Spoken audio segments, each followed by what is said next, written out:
Syederalon satu unit rumah berkonstruksi kayu milik Balia 53 tahun yang dihuni bersama 5 anggota keluarganya ludes terbakar akibat dilalap si jago merah di Desa Garut, Kecamatan Darul Imara, Aceh Besar pada Selasa 29 Juli 2025.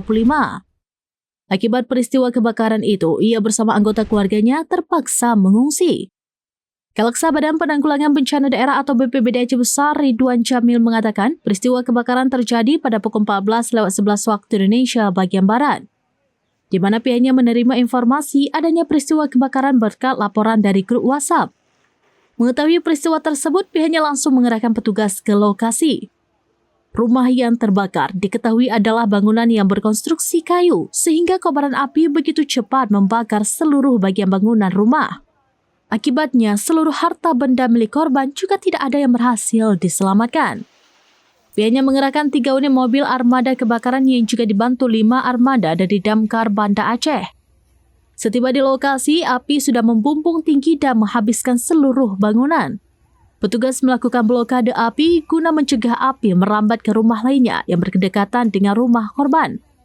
Kondisi terik dan bangunan yang berkonstruksi kayu membuat api dengan cepat meratakan seluruh bagian bangunan. Dari Aceh Besar, Indra Wijaya, serambinews.com.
Download Tribun X sekarang, menghadirkan lokal menjadi Indonesia.